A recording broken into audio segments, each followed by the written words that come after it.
Every night I lie awake and think of Hook. I try to fall asleep, but like a mosaic of intrusive thoughts, this film consumes me, tumbling through my mind like Thudbutt knocking pirates off a ramp.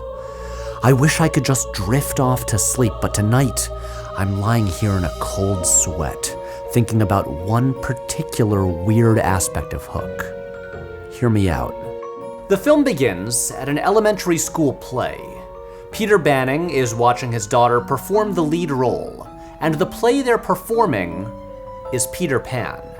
As we will soon learn, Peter Banning is actually the grown-up Peter Pan who must soon return to Neverland to remember how to fly and fight Captain Hook.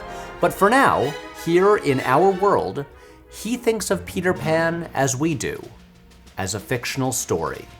Hook is a legacy sequel to Peter Pan set decades after the original story. In the time in between, Peter has grown up and started a family. And also, one other small thing happened in between these stories that the film introduces and quickly brushes aside. It turns out that Wendy Darling and her brothers, the central characters of the original novel, lived next door to author J.M. Barrie and told him about their adventures, which he then turned into the classic book that we all know. Do you know, Mr. Barrie was Sir James, our neighbour. He loved our stories so much that he wrote them all down in a book. So this is a Peter Pan sequel in which the original novelist is a character in this world. And based on that, I think it's safe to also assume that the 1953 Disney animated movie exists as well. So when Peter gets dragged back to Neverland, he isn't just facing his own repressed memories and having to accept that magic and fairies exist. He is learning that he is a fictional character. That's like, okay, imagine finding out that the events of Star Wars actually happened in the real world and that you are really Luke Skywalker, but somehow you forgot about it. That's insane, right? And it raises so many more questions. Does Wendy go around telling people that the book is actually real and it all happens to her? Is she famous as the inspiration for one of the most iconic works in all of children's literature? In this reality, is her brother Michael meant to be the kid that Freddie Highmore plays in Finding Neverland? And how does Peter feel about this strange personal connection to literary history? Because he never really mentions it. Look, I know none of this really matters, but the idea of placing a Peter Pan sequel in a world where Peter Pan is a famous fictional character is actually a pretty huge idea that could entirely drive its own movie. And here, it's just casually mentioned and then quickly forgotten about and never brought up again. And this is totally emblematic of what Hook is. It is a movie full of ideas. There is so much stuff going on. It has so much it wants to discuss about childhood and memory, and adulthood, and parenting, and responsibility, and the original Peter Pan story, and then to dig into the subtext, what Spielberg thinks about himself, and what he thinks about what people think about him. And with all of this going on, it gets kind of messy. Steven Spielberg is one of the best filmmakers to ever live. I love the guy. He's made several movies that I count among my favorites of all time. And like just about any director with a long and storied career, you know, there are some misses in there. But something like Always or Indiana Jones and the Kingdom of the Crystal Skull are easy to shrug off and go, well, those ones don't really work. Oh well. But Hook isn't so simple. It would be easier to forget if Hook were just unequivocally bad and that was the end of it. But just enough parts of this bizarre, overstuffed, infuriating movie touch on genuinely compelling ideas that I can't quite get it out of my head. So much of this movie is a chaotic disaster, and then every so often, there is a scene where it briefly feels like a masterpiece. So I can't let this movie plague my dreams anymore. I have to talk about Hook, and hopefully get to the bottom of this and get it out of my system. Now look, it is hard to overemphasize just how precious this movie is to many millennials. To try and crack this film open, I am going to have to pick at something that is protected by fond childhood memories and 90s nostalgia, both extremely volatile substances.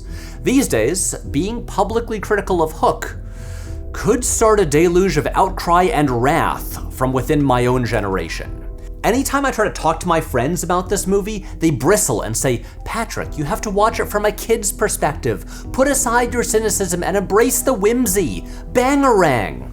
So yes, I am aware that this endeavor could make me a pariah to my own generation. But that's a risk I'm willing to take.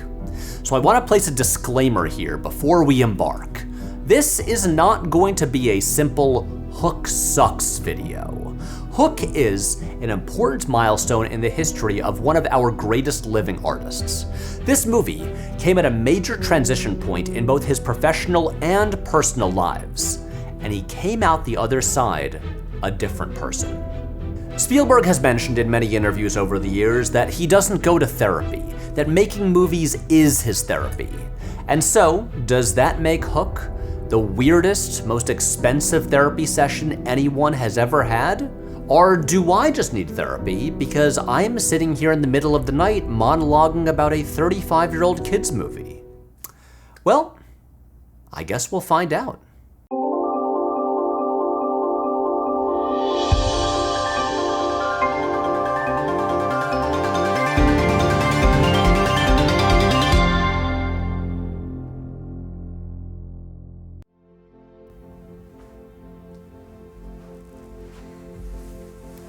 I have to begin my presentation today by talking about Steven Spielberg's long history with Peter Pan. A nearly 40-year journey that would eventually culminate with the film Hook. When Spielberg was a child, his mother would often read him J.M. Barrie's original novel Peter Pan, something that he would later put into E.T. When he was 11, he directed a school production of Peter Pan, which would be recreated in the opening scene of Hook. Based on his later work, it's clear the two elements that resonated with him most strongly were the idea of eternal childhood and flight. In a 1985 interview, Spielberg said, "I have always felt like Peter Pan. I still feel like Peter Pan. It has been very hard for me to grow up. I'm a victim of the Peter Pan syndrome." And in 1991, when asked what he thinks the most enduring part of Peter Pan is, he replied, "It's actually flying. Peter Pan was the first time I ever saw anybody fly. I am absolutely fascinated and terrified by flying. It's a big deal in my movies. All my movies have airplanes in them. You name the movie, they all fly." And he's right. 1941 and Always are both about pilots. The main character of Empire of the Sun is a child obsessed with airplanes who dreams of flying. Every Indiana Jones adventure begins via a plane and usually includes an aerial set piece. And in E.T., at the time Spielberg's most personal film about a child growing up in a broken home in suburbia, the movie in which he literally has characters read Peter Pan aloud, it culminates in a group of children miraculously gaining the ability to fly. And so it came as no surprise that in the 80s, Spielberg began actively planning to direct a live-action Peter Pan movie, intended at the time to be very much a faithful adaptation of the original book. In 1985, he even hired production designer Elliot Scott to start designing sets. And then, he changed his mind. See, that same year, Spielberg's first son, Max, was born, and as he put it, he simply lost his appetite for the project. I decided not to make Peter Pan really when Max was born, and I guess it was just bad timing. Peter Pan came at a time when I had my first child, and I didn't want to go to London and have 7 kids on wires in front of blue screens swinging around. I wanted to be home as a dad, not a surrogate dad. In 1988, the New York Times reported, quote, "Mr. Spielberg has permanently abandoned the idea of filming Peter Pan," quoting him saying, "I am up to here with I don't want to grow up." Okay, so beyond becoming a father, what else was going on with Spielberg in the late 80s? Well, by the middle of the decade, Spielberg was not just the most famous director alive, but he was also the most successful one in Hollywood history. 2 of his films had held the title for the highest grossing film in history. First Jaws, then E.T. In a single decade, 4 movies he directed were nominated for Best Picture at the Academy Awards. And beyond directing, the films he produced helped define an entire generation. Back to the Future, The Goonies, Gremlins, Poltergeist, Who Framed Roger Rabbit. And yet, something eluded him. A constant criticism lingered, an accusation that he was making unserious films for children. Now, from a modern perspective, this seems crazy. Jaws is like a Howard Hawksian story of adult men struggling for survival against nature. Close Encounters is literally about a man abandoning his family because he's consumed by an unhealthy obsession. And yet, still, the critics and the industry itself kept asking, Steve, when are you going to grow up and make something more challenging, something for adults? You've made so many films. When are you going to do the big one?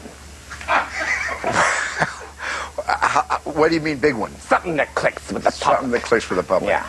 Without such black and white, good versus evil morality, without a familiar genre like science fiction or adventure. As Joseph McBride wrote in his 1997 biography of Spielberg, critics' fixation on the image of Spielberg as an emotionally arrested filmmaker, despite mounting evidence to the contrary in recent years, is not easily dispelled when the title Steven Spielberg Presents precedes such movies as Young Sherlock Holmes, Harry and the Hendersons, The Little Rascals, and Casper.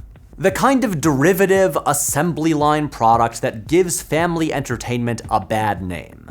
Kinda rude, but okay. And so, in the mid-80s, Spielberg started trying to finally grow up by doing the most insane pivot imaginable. He went from Indiana Jones and the Temple of Doom to The Color Purple.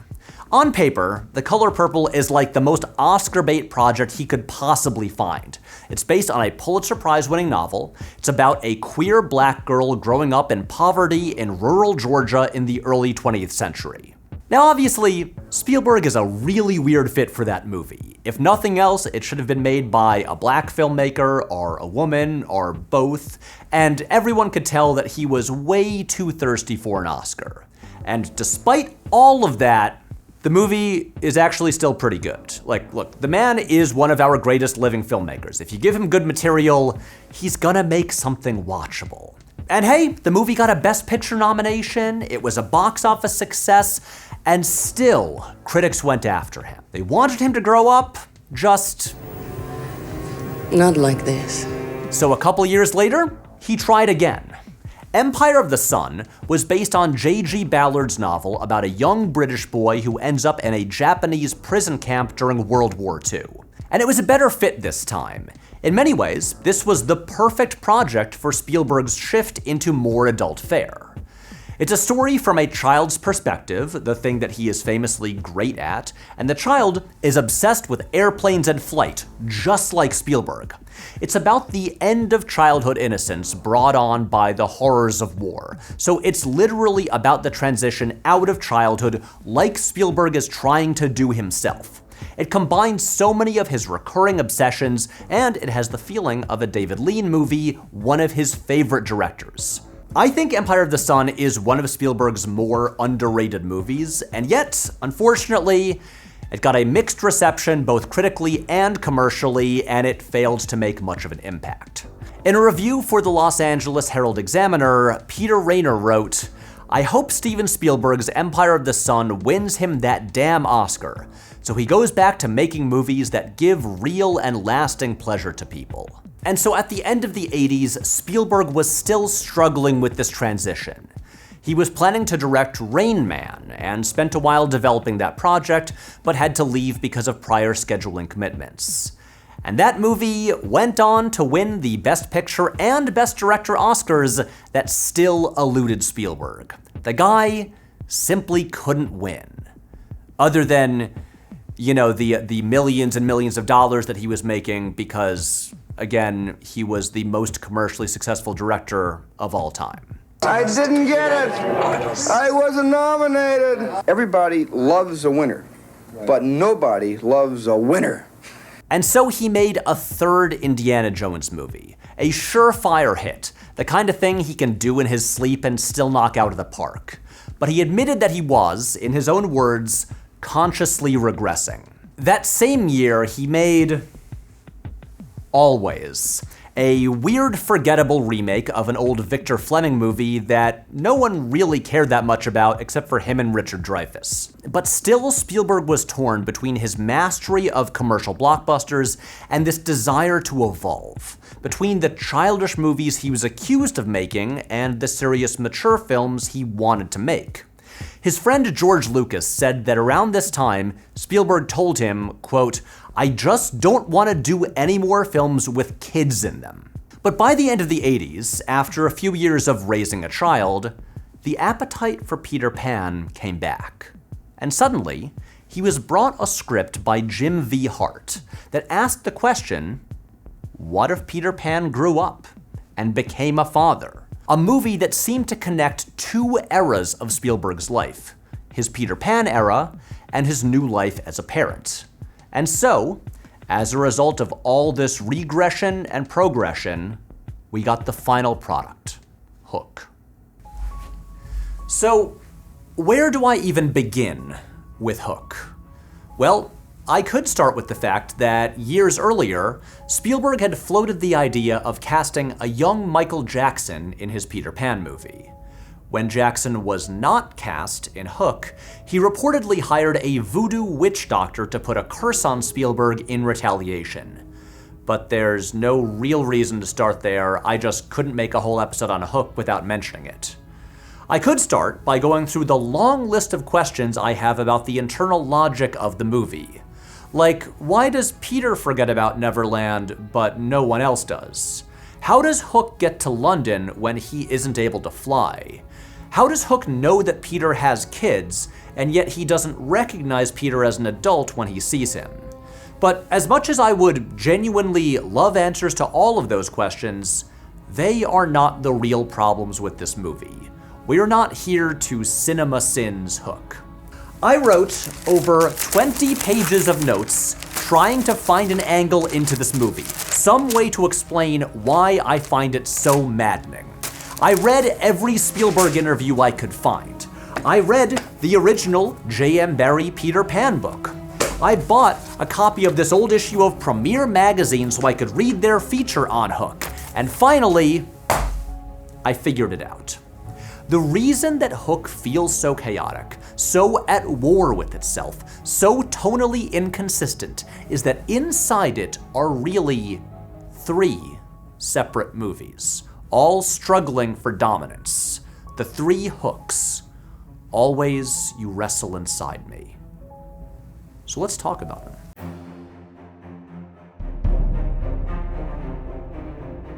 Movie number 1, the 90s family comedy adventure. This is the most obvious one, the one that really set the template for so many movies to follow over the next decade or so. You know, the ones about a dad who works too much and never has time for his kids. But then, a crazy thing happens to him, and that teaches him he needs to spend more time with his kids. You know this from Jingle All the Way, Liar Liar, The Santa Claus, Click, Jack Frost, and many more. And like some of those movies, Hook is broad and loud and, honestly, kind of annoying, in a way that Spielberg movies usually never were. It actually feels closer to the movies that Spielberg produced, like The Goonies, than the ones that he directed himself. At the beginning of the film, Peter Banning is almost a cartoon version of a yuppie dad. He's taking work calls during his daughter's play, doing quick draws with his cell phone at the office, sending an assistant with a camcorder to film his son's baseball game. Even John Williams' otherwise magnificent score feels off in this early section. This one track is completely unlike all the other music in the movie. It actually sounds nearly identical to Mountain Dance by Dave Grusin, the kind of bland, yuppie jazz that Peter Banning would probably listen to.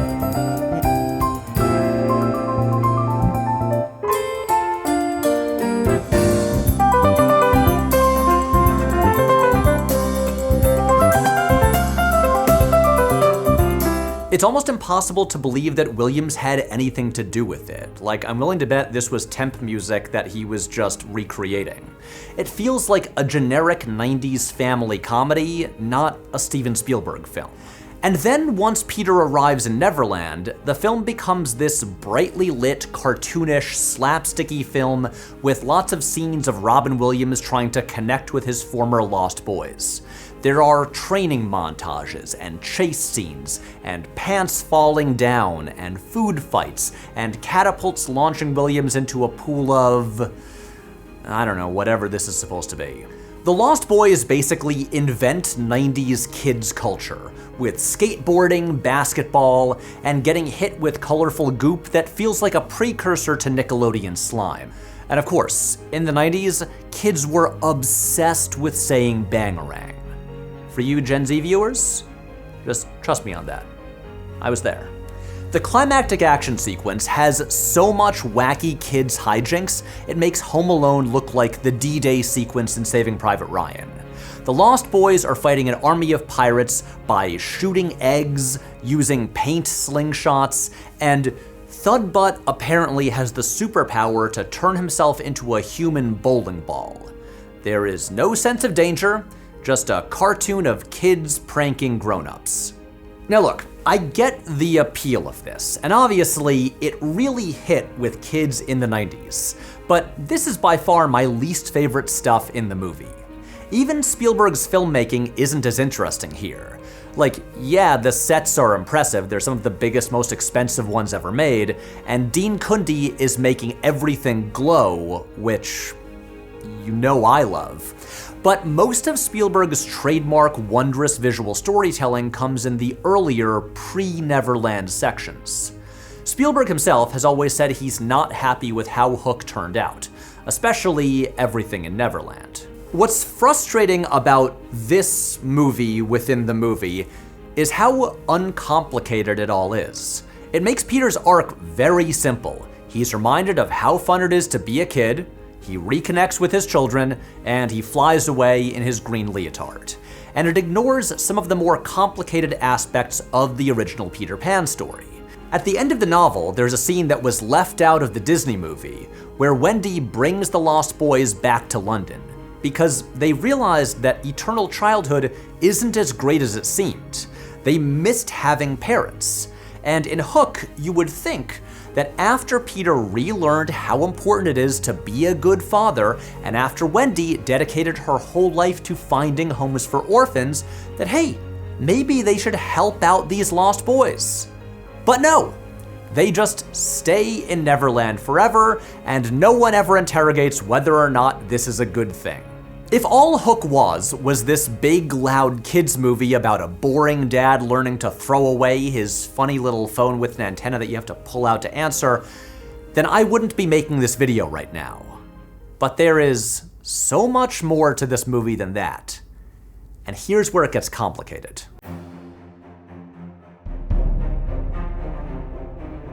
Movie number 2. The darker, sadder, more adult legacy sequel. So after the very 90s family movie opening, Peter, his wife Moira, and their kids travel to London, and suddenly, the movie gets interesting. This is where it becomes a real legacy sequel to Peter Pan, as we meet Wendy, the protagonist of the original story, now grown up. An old woman in her 90s, played by Maggie Smith, giving a performance so good that every line gives you chills. Oh, Peter, do you like my dress? Great. Wendy has dedicated her life to running a foundation that finds foster homes for orphans. In other words, she's helping lost boys out in the real world. In the scene where Peter gives a speech at an event honoring Wendy, there's a haunting moment as old men who she had helped over the decades stand up to recognize her, all illuminated by the dozens of softly glowing lamps throughout the room. As much as Peter Pan is about not wanting to grow up, this shows us how Wendy was changed by her experiences in Neverland, and that, maybe, growing up can be a good thing. And then Hook arrives, not in person, but as an unseen entity. The scene in which he breaks into the house and kidnaps Peter's children is straight out of Poltergeist. When Peter, Moira, and Wendy arrive home to find what happened, it looks like the scene of a violent break-in, with his dagger embedded in the door as a sinister warning.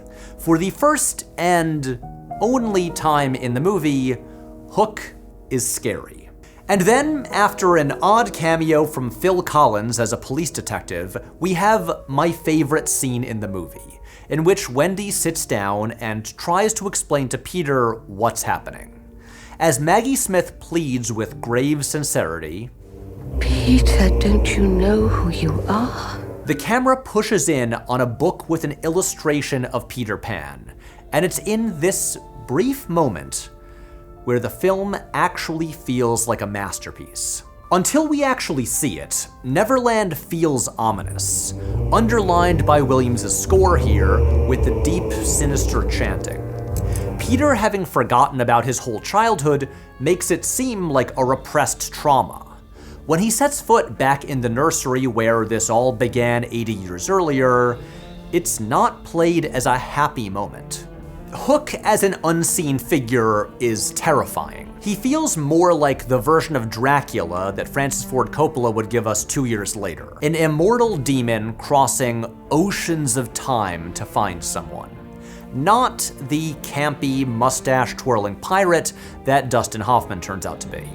Neverland is exciting here because it feels dangerous. To save his children, Peter might have to become something that he doesn't want to be. And this is what makes the shift in the film once they arrive in Neverland so jarring. There is no buried trauma. This place is not remotely scary. It's a kid's playground, a brightly lit cartoon. The threat is that Hook will corrupt Peter's son Jack and make him into a pirate, but the pirates don't really feel very different to the Lost Boys. They're all a bunch of guys who hang out playing games and fighting a never-ending war with no stakes. It turns out Hook lured Peter back just because he was bored and wanted his old playmate back. I talked about this next part last season in our episode on flying in movies, so I'm sorry to repeat myself. But the story that Hook most reminds me of is Alan Moore's 1982 revisionist relaunch of the British superhero comic Miracle Man. For all you non-comic book nerds, here's the short version. So Miracle Man was created in the 50s and was basically a ripoff of Shazam, about a kid who said a magic word and it would turn him into an adult superhero. It ceased publication in 1963 until it was revived 20 years later by Moore and artist Gary Leach. In this new updated version, the kid has grown up into a middle-aged man and forgotten that he was ever a superhero. Sound familiar? But he has these recurring dreams of flying that he can't explain. He happens to rediscover his magic word, again transforms into Miracle Man, and his memories return. He's the hero he was 20 years earlier, but now with an adult perspective. The comic is written and drawn by adults who read the original as children, and now they are making these new comics similarly for other adult readers like them. It's about the death of childhood innocence and re-examining the stories of our youth from an adult perspective, when the world is no longer as bright and simple as it once seemed. And of course, in totally chill, classic Alan Moore fashion, Miracle Man learns the dark truth behind his fun adventures decades earlier, that they were actually a virtual reality created by an ex-Nazi scientist who's trying to turn him into a weapon for the British government. Sure. Miracle Man is an extremely dark, ultra-violent comic, and I am not advocating for Hook to be some edgy, grim-dark version of Peter Pan. Remember the game American McGee's Alice, the old computer game where Alice is in an insane asylum and goes back to Wonderland, but now everything is twisted and fucked up? Actually, that game was pretty fun, but I'm not saying we need that here. Without necessarily going as far as Miracle Man, it does feel like Hook wants to explore this idea of what happens when we revisit the people and places from our youth with an adult perspective. An obvious move would be to do something like Return to Oz, a famously scary kids movie that is also still a kids movie. In that movie, like the title says, Dorothy returns to Oz and finds it corrupted. Her friends have been turned to stone, and a malicious new force has taken over. But here, that is not the case. Neverland is still the same fantastical playland that it always was. Even Captain Hook is alive again and hasn't aged a day. What seems like the biggest change is that the Lost Boys have a new leader, the legendary Rufio. Now, going in, you might expect that he's been a bad influence. Maybe he's taken the Lost Boys down a darker path. I don't know, maybe he's like gotten them all hooked on hard drugs, and now what was once a fun treehouse for kids has become a den of addiction and vice. But no, none of that. Turns out Rufio is basically just like Peter, but with cooler hair, and he's more into extreme sports, and then they become friends.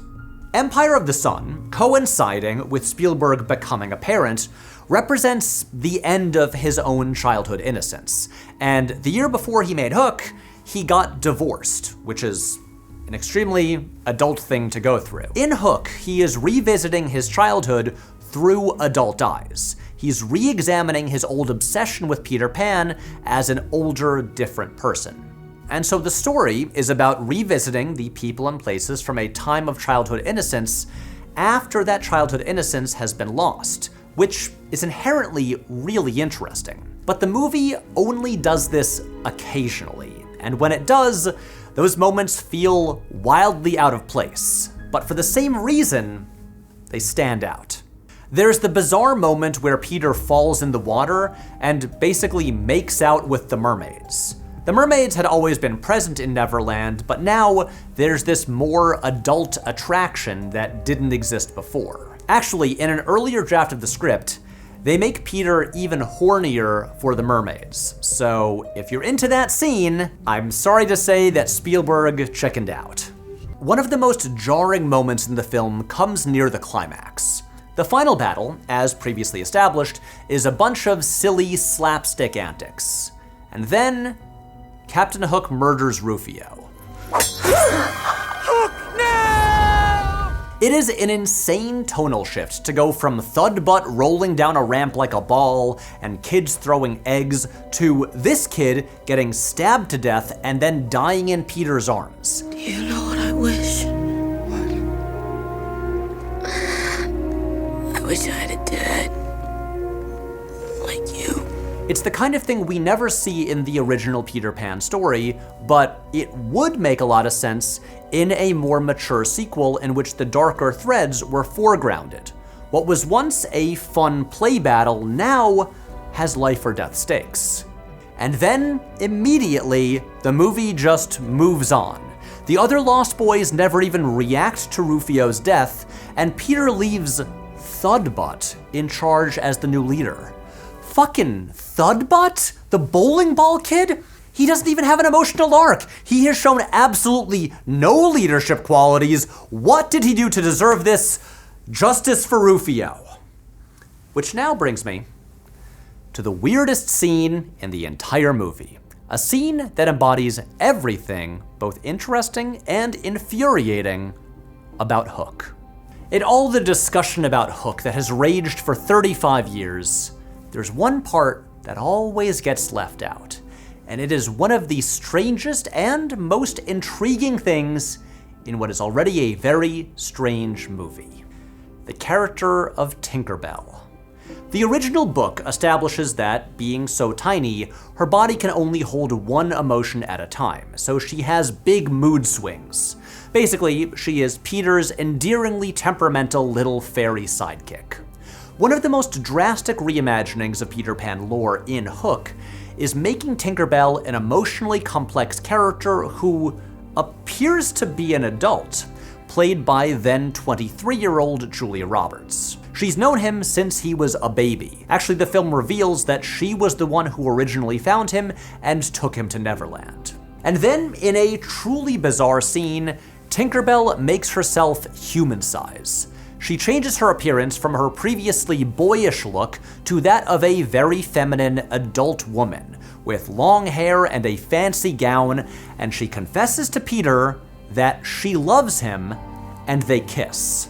This is a huge development to throw in here, a massive, shocking moment in Peter Pan lore, and also, has Tinkerbell always been able to change her size like that? Has she ever done this before? Is it like a one-time wish? What is the deal? Okay, now as we get into this, I want to put aside any claims about Tinkerbell being a groomer. That is certainly a take you're allowed to have, but we are not gonna cancel Tinkerbell here today. This development of Tinkerbell being in love with Peter is odd, but it's not out of nowhere. In the original Peter Pan story, Tink always obviously has feelings for him, thus her jealousy towards Wendy. But they are childish, immature feelings, like a first crush you don't even realize is a crush and can't explain why it's making you act weird. The movie Hook never establishes how old Tinkerbell is, or how old she was back when she and Peter were together in Neverland. Was she as mature as she appears now, or was she also a child back then? Honestly, it doesn't really matter. What's interesting to me here is the way the film is taking these characters who originally only existed as children, and now bringing them back together as adults, with all the complicated feelings adulthood entails. So yes, it is believable that Tinkerbell's childish crush would have grown into something deeper and more real. But what is her actual plan here? This whole time, she's been helping Peter to rescue his kids. So does she then think that he's gonna stay here with her and leave his wife? Does she think that she can return to the regular world and be a human being? Does she just want them to sleep together once and then never see each other again? Whatever it is, I find this scene deeply sad. This character is clearly more emotionally complex than she had ever been given credit for, and has been here harboring this unrequited love for decades. In the epilogue, when Peter returns to his world, they have a final exchange in which she says, You know that place between sleep and awake? That place where you still remember dreaming?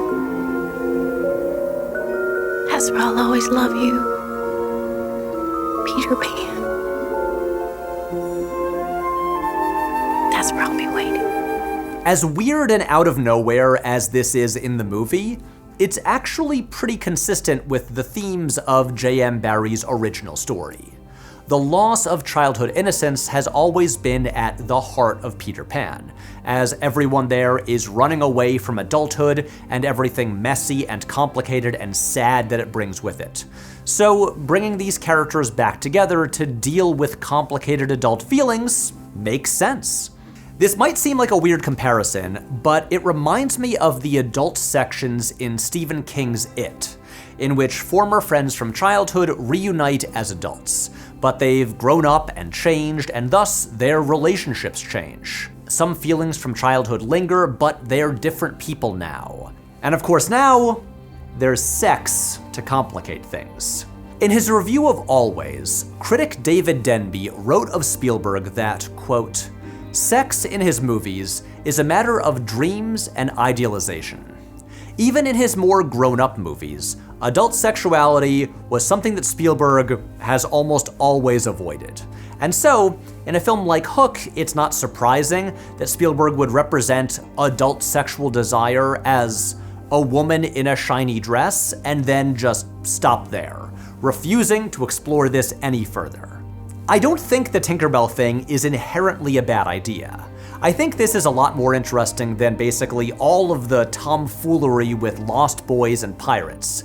But it's introduced and then swept aside so quickly that we barely have time to react. As they're kissing, Peter suddenly remembers how much he loves his family and runs off to get back to the plot. And the two of them never finish this conversation. In this scene, Spielberg briefly returns to movie number 2, the one he's clearly more interested in, but then immediately changes his mind. Like he has the idea and quickly goes, nope, sorry, we could never do that. Forget I ever brought it up. Which brings us, finally, to movie number 3. Movie number 3. The regular Peter Pan movie with a new ending. The third and final movie inside of Hook is really only represented in one scene. Past the halfway point in the film, as Peter's old memories are beginning to return, he finds the old hollowed out tree where he used to spend time with Wendy and her brothers. And here, we get a flashback to Peter's whole life, one that, for just a few minutes, digs into the inherent sadness of Peter Pan. As a baby, he was afraid to grow up and ran away from home. Just accept it. And then Tinkerbell found him and took him to Neverland.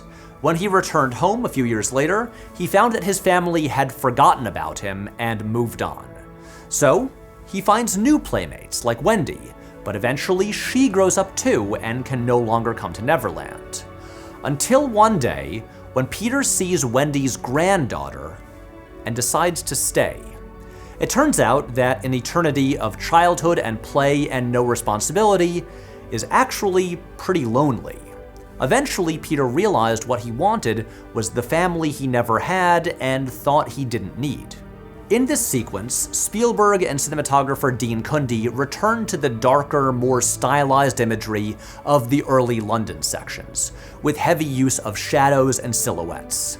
It's like whenever the movie has this look, you can tell Spielberg is more invested in that part. The thing about the original Peter Pan story is that while, yes, it's about childhood, it's really about the end of childhood.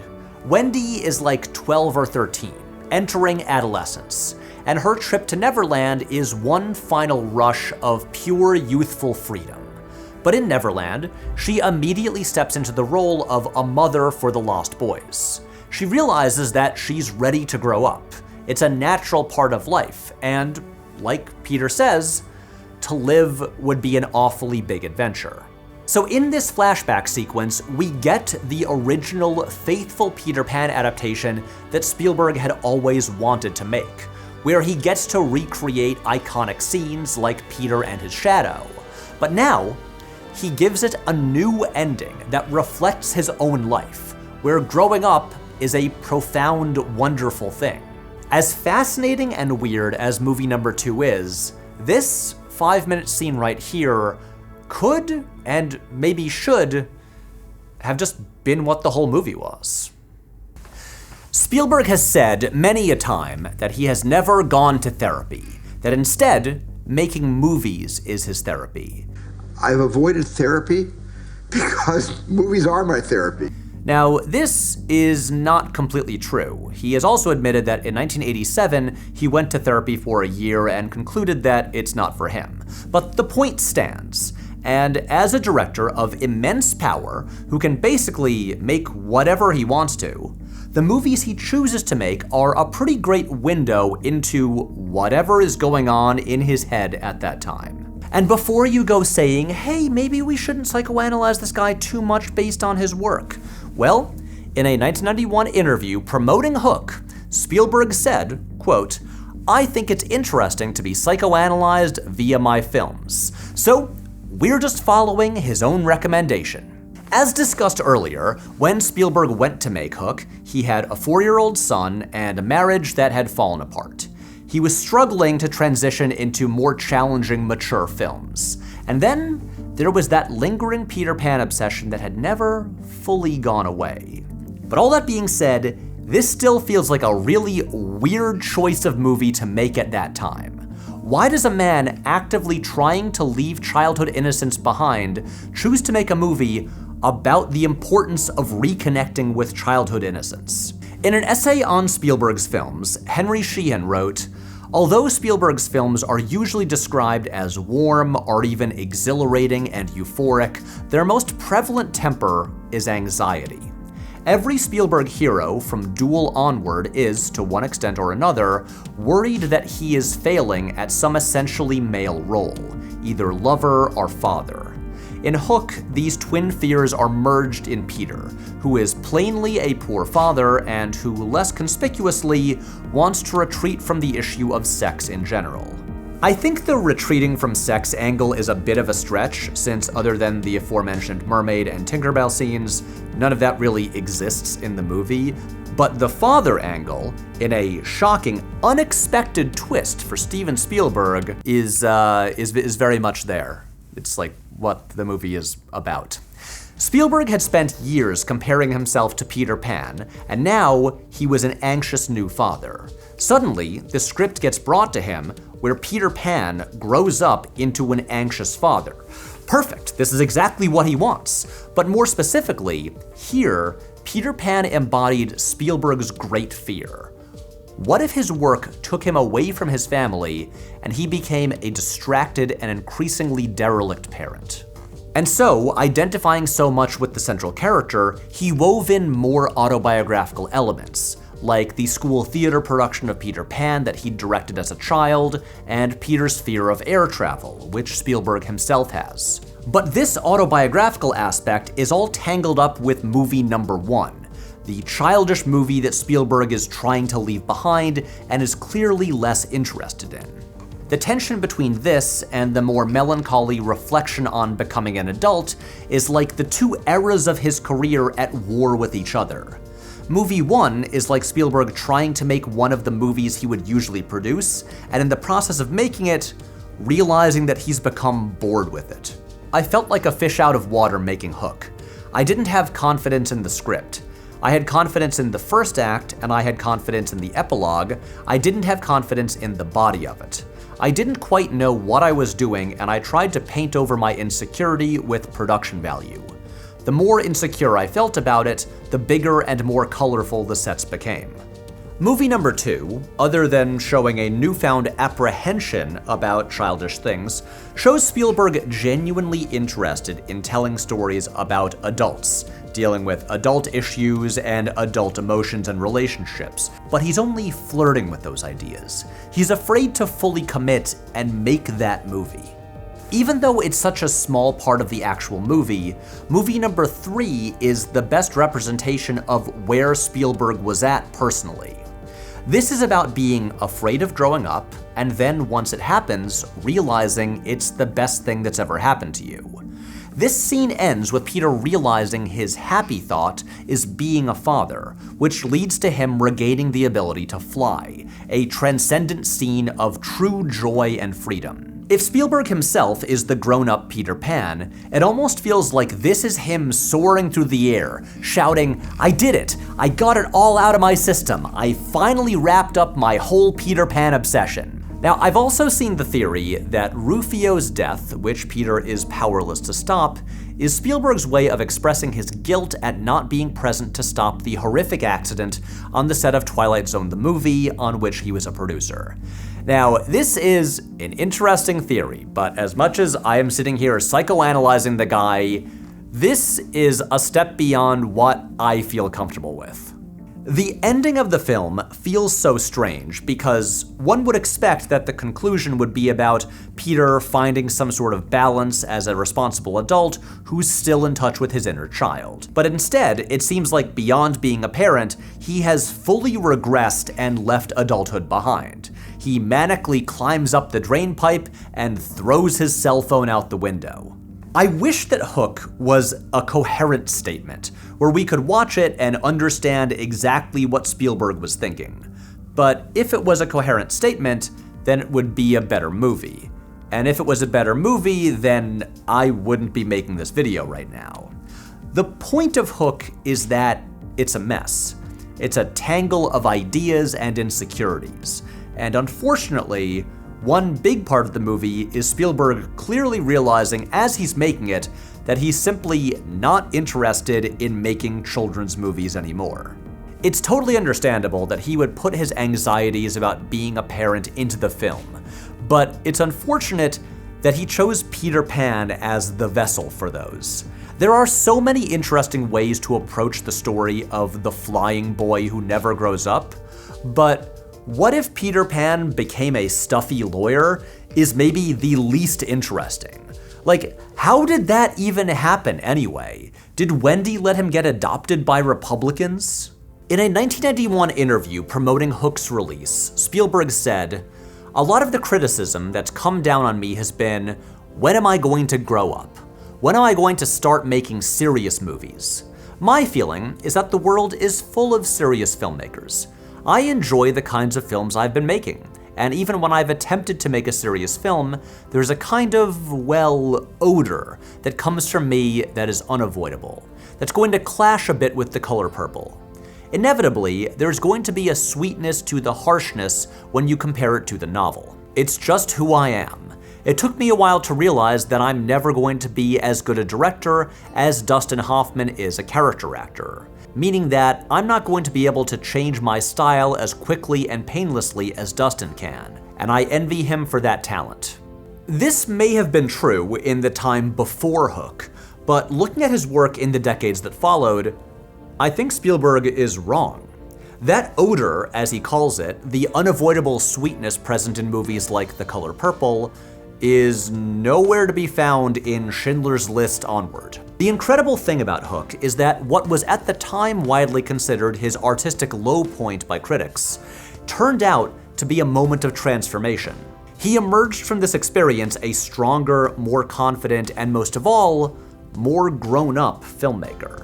After Hook, Flight, this symbol of youthful freedom, virtually disappears from his films. The rare exceptions are The Terminal, about a man stuck in an airport, literally unable to fly, and Catch Me If You Can, another film about leaving childhood behind, where a teenager pretends to be an adult by posing as a pilot. About a year after Hook was released, Spielberg went into production on Jurassic Park, a flawlessly constructed piece of pop entertainment, one of his best movies that still looms large as one of the very best summer blockbusters ever made. And mere months after wrapping Jurassic Park, Spielberg began shooting Schindler's List. Since 1982, he had been debating directing this movie, but he had never felt ready. And then, right after Hook, he moved straight ahead with the project. There is a darkness and maturity in that film that he had never shown before. In Empire of the Sun, Spielberg only felt comfortable approaching darker ideas via a child's point of view. But now, that wasn't necessary anymore. This was a movie about adults experiencing the ultimate horrors of what humans are capable of. Any sense of the childish wonder formerly present in all his preceding films was absent. He didn't feel the need to fall back on it, to protect himself with dazzling set pieces. And over the subsequent 30 years, Spielberg has only grown more interesting as a filmmaker. I don't in any way want to dismiss his earlier work because, let's be real, Jaws and E.T. and Close Encounters of Raiders, all of those are like some of the best movies ever made, but he's shown the kind of evolution and growth that I think we all want from artists. While sex is still mostly absent from his movies, outside of the one somewhat infamous sex scene in Munich, his movies have largely focused on adults. And when he has given us a child's POV, it's in movies like War of the Worlds, where Dakota Fanning's character is traumatized for life as she watches dozens of dead bodies float down a stream or people kill each other desperately trying to survive. Spielberg briefly returns to ideas present in Hook a decade later with AI Artificial Intelligence, a movie about a boy who never ages that also heavily involves another classic children's story, this time Pinocchio. But here, it's a tragedy. Eternal childhood is a curse. This artificially constructed boy is abandoned by his mother, and then goes on a journey to find a blue fairy who might make him real and finally deserving of his mother's love. But ultimately, he ends up frozen at the bottom of the ocean while all of humanity dies out. It's, I think, one of Spielberg's best movies, and it's a real bummer. Okay, I feel like I have gotten a huge weight off my chest. I'm not afraid to say it anymore. I'm just never really going to like Hook. Again, Apologies to the rest of my generation. Please don't hate me. I will not be joining you in your bangarang food fights, but I'm not gonna tell you to stop having them. You guys go right ahead. Like Spielberg, after making the actual movie, I have finally gotten Hook out of my system. I think I might finally be able to sleep without scenes from Hook rattling around in my mind. And even though I do think it fundamentally doesn't work, I also think the movie is important. Sometimes, when you're the most successful filmmaker of all time, and you're in the middle of a very complicated and difficult time in your life and career, you just need to get a major studio to spend tens of millions of dollars so that you can work through some stuff. Men will literally make Hook instead of going to therapy. And sure, it may result in a movie that's a frustrating mess, although it must be noted, a profitable one. But without Hook, we might never have gotten Schindler's List, or Saving Private Ryan, or AI, or West Side Story, or The Fabelmans, or Minority Report, or Munich. Munich. It's one of Spielberg's most underrated movies, and maybe the best directing he's ever done. Like the scene with the bomb and the phone and the little girl, and everything he's doing with zoom lenses, and yeah, I'm not sleeping tonight. I gotta make this video. All right, hopefully the coffee shop down the street is still open. So yeah, about that. This is the first video that I've made in years that is directly about Steven Spielberg. And honestly, I feel kind of bad ragging on the guy so much. Even if it comes from a place of love and genuine interest, I've been pretty critical.